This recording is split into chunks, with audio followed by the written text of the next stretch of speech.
We are going to eat cricket tacos this week. Yep, that's right, cricket tacos, thanks to our producer Abigail, who decided to have a little fun. Then we'll visit a fantastic little record store down in South Texas and round out our trip this week with a visit to Uvalde, where we're going to hear about one of the most emotional and heartwarming stories that we've covered this season. So why don't you hop in, travel with me. My name is JB Salceda, and this is Texas Country Reporter.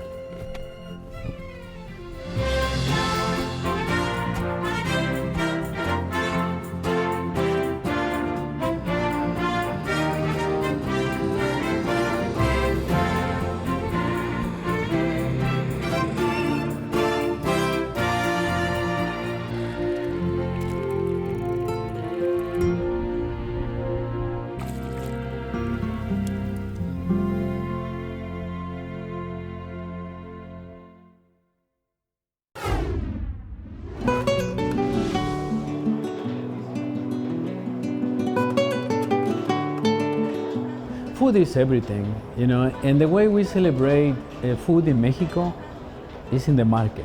So in the rural parts of Mexico is where the social aspect of life comes together. Truly, food is something that is remarkably important to the world, but for some specific regions, it's more important because they isolated from social media or TV or all those things. So for them, it's spiritual, it's cultural, and it's socially important. It's often said that a community is built one meal at a time. For Chef Hugo Ortega, this sentiment couldn't ring more true. From the hills of Oaxaca to the heart of Houston, Hugo has dedicated his culinary career to creating a bridge between two distinct cultures through every dish he serves at his restaurant, Xochi.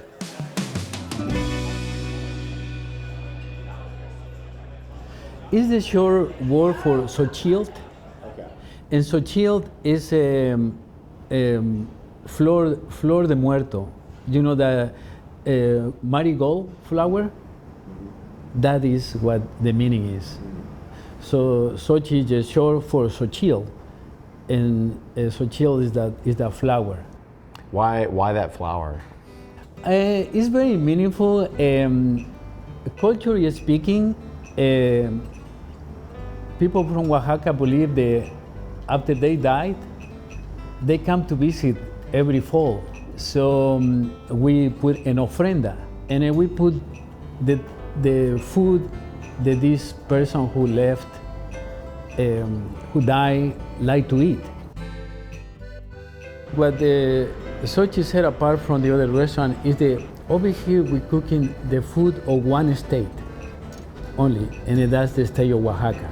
So my approach was, since my ancestors were from right at the border with Oaxaca and Puebla, on the La Mixteca region, I thought that, you know, it was very important to open and to learn about this incredible cuisine. So in 2017, we opened Sochi, and we're cooking just the foods from Oaxaca. Though Xochi is not Hugo's only restaurant in the Metroplex, it's the one he holds closest to his heart. Having been taught how to cook by his grandma, the meals he shares here are reminiscent of his childhood. I live with my grandmother in the mountains in the region of La Mixteca, which is composed by three states, Tlaxcala, Puebla, and Oaxaca. And one thing that I remember from her name was Delia, Delia in Espanol, that she never smiled. She always was very serious. And I always thought, you know, why she don't smile? And now it was until late that I thought of myself, she probably was very concerned about what kind of person I want to become. So she probably said, you know, I want to make sure that I put all my knowledge and discipline for this stupid kid to do something with his life. Luckily for Hugo, Delia's hard work to make sure her grandson reached his full potential paid off. In 2017, he was named the best chef of the Southwest and even became the first Mexican-born chef to win a James Beard Award. But he's not just making some of the best Mexican food you'll ever try. Hugo's also known for introducing Texans to a side of the cuisine many might shudder at. How do people typically react when they are trying something like this for the first time? Well, I think the first thing they're skeptical. It's a matter of trust. I think the curiosity built on them, and then perhaps coming back the second time and the third time, and they can find the taste a little bit better. So it's a transition. That's what I think. Yeah, it's like acceptance, and then. I mean, you have to be pretty brave, for some people to try what is in front of you is Whether you're brave enough to try one of Hugo's insect-based dishes, like the queso de rancho, or just simply looking to try his famous mole, with each dish served at Xochi, Hugo Ortega shares a glimpse at the slower side of life he cherished growing up. And through his cooking, he's able to make more than just memorable meals. He creates an experience that tells the story of his hometown with each and every bite. How does it make you feel to be able to bring Oaxaca to Houston? Well, for me, it's very important. Like I was saying in the beginning of the conversation, my mission is to put the Mexican food in the highest standard is possible. For Oaxacan food and the homestay of my ancestors, my family, I took a lot of pride on that, to be able to do it. I'm just happy to be able to cook and to be able to make a difference in a culinary world, and to approach that part from my heritage. And to me, that's more important than anything else.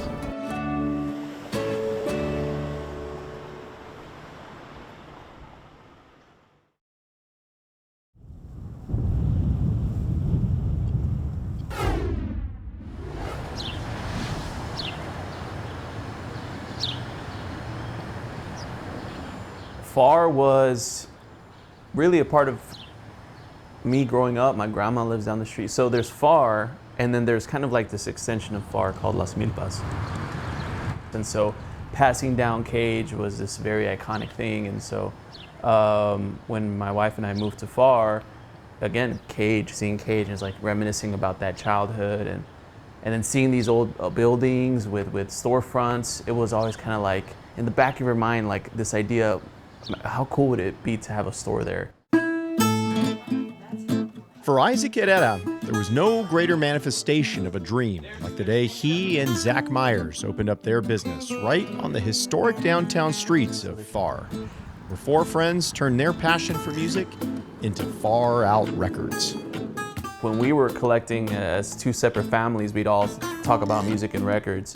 But then it got to the point where it was like, our shelves are getting full, and then we were like, well, why don't we start selling? But then neither of us were like, well, we don't want to sell our records. So we were like, well, let's look for collections. A few days later, a collection for sale popped up in San Antonio, like so affordable. We were just like, we jumped on it. We made a little road trip up there. That same day, I was like telling Jade, my wife, all right, this is happening. Let's come up with a name. Let's come up with a logo. That day she draws our logo. From the jump, it was buying collections. What type of music are people going to find shopping here?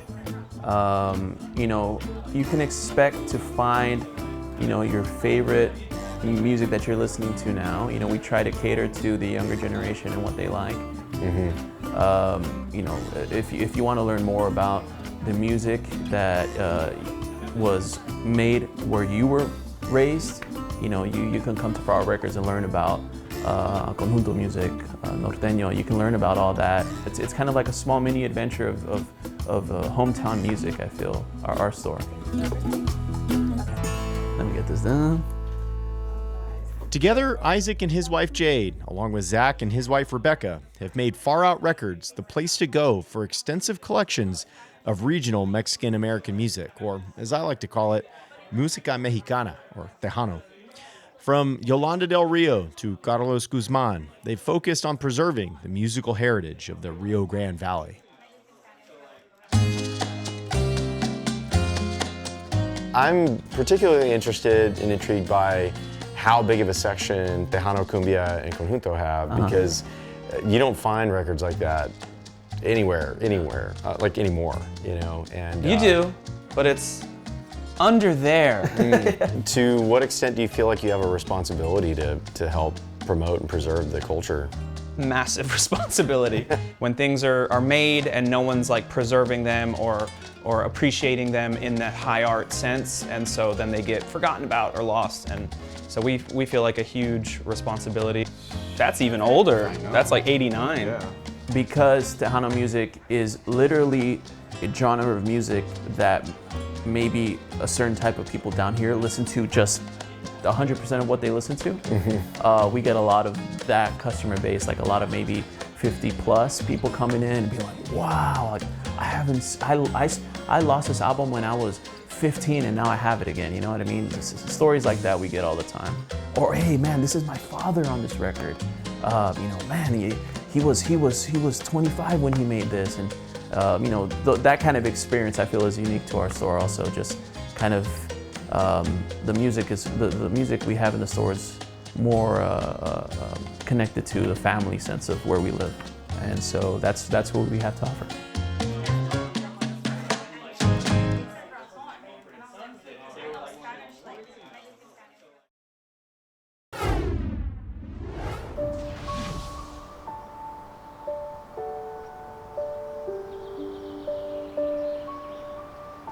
It takes a lot of courage to sit down with somebody and talk to them about death and loss, particularly if they're a 4-year-old or a 6-year-old or a 60-year-old.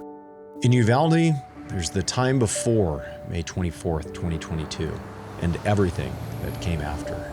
That day changed that town forever. It's a day no one in Uvalde will ever forget. And Brenda Faulkner, the director of the Children's Bereavement Center in Uvalde, knows that day all too well, though she experienced it from a hospital in Houston. May 24th, 2022, my husband was put in on the palliative care floor at MD Anderson. He had been diagnosed in October with amyloid leukemia. I got home from the hospital after moving him, and I got a text message from my son that said the boys are okay. And I'm like, okay from what? And so then I found out about the shooting and everything. Her husband died shortly thereafter. Brenda grieved for Uvalde.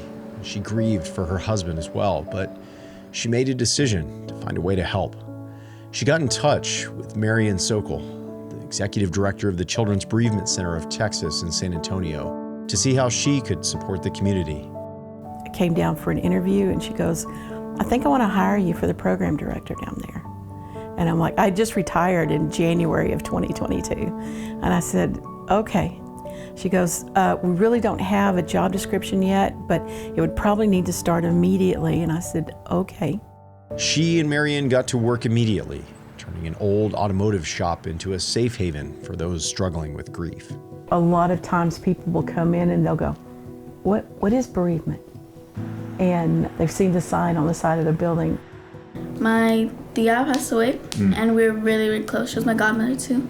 And I was just having a hard time just dealing with it. I had been seeing it during just like going through town. And then I'd also like searched up like places in Uvalde that I could go. It is a place, particularly for children, to come and get support, help, comfort, consult after they've had a death loss in the family. Just talking to Kylie, and then just she puts my emotions into like, or stuff that I'm feeling into like emotions that I can understand.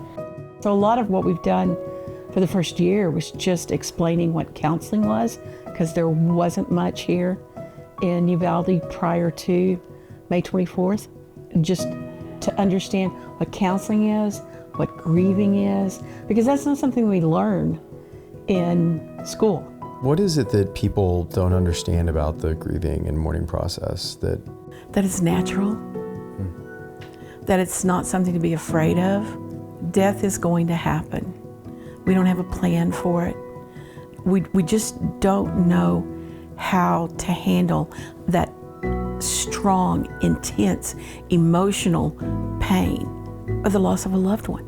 They're not here anymore. What can we do? Where do we go? And so then we do that through tears. We do that through laughter. We do that through many, many different ways of getting to those emotions. Generally, when the children come in here, they've never identified a single emotion. And that might be true for the adults as well.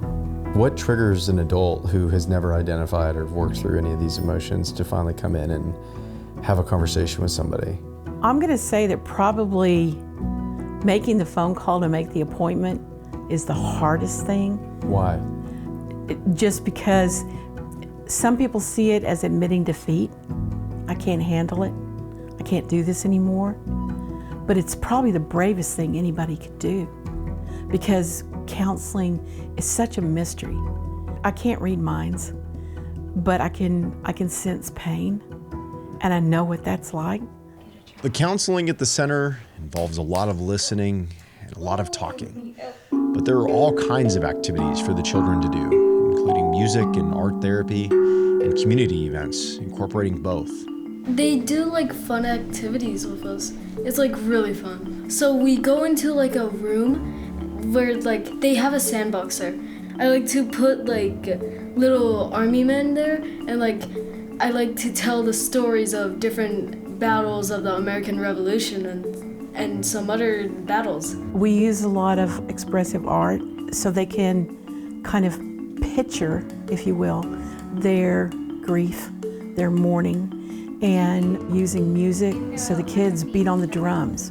We have the djembe drums, and they beat on them, and they can beat on them as hard as they want to kind of beat their grief out. So what we're doing today is we're using leaves to place on the mural that's on our kiln building. These leaves represent our students, our clients, and we're creating a community. I put blue because it's my best friend's favorite color, and purple because it was the person that I lost's favorite color.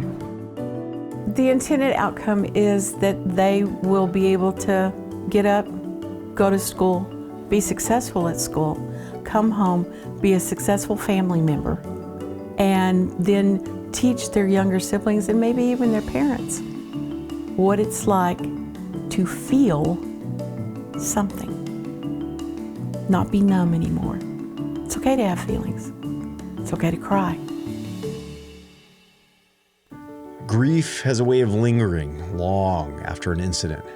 But the Bereavement Center in Uvalde is helping people work through their sorrow little by little and day by day. Brenda and her team have made it their mission to counsel any age through any trauma. And they're showing people that while pain might be a part of their story, it'll never define them. One time, we put like pots in little bags, and then we got a hammer. We only like did it like, we didn't go like, oh, bow, like that. We just went like that until it broke. It was fun. We had to put them back together and then paint it. It was like whatever can be broken can be fixed, but there's still gonna be like cracks. Like, I don't know how to explain it, but that's how they explained it. I forgot. A lot of people don't understand about counseling. Why would you want to listen to people all day long? Because somebody needs to.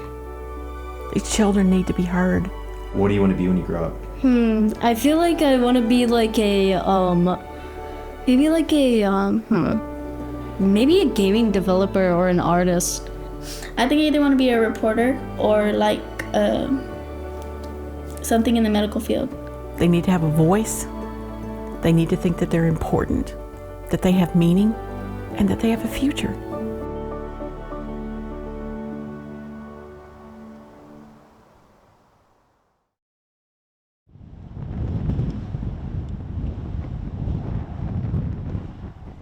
In my role as host of Texas Country Reporter, I get to hear a lot of moving stories every week. We meet some incredible people out on the back roads of Texas. But the stories that we heard down in Uvalde were some of the most moving that I've heard this season. I'm so thankful that they were willing to share them with me and with all of y'all. It reminds us that the journey of growth and healing is one that never really ends, much like the journey that we're on together. I look forward to next week when we continue on that journey down the back roads of Texas.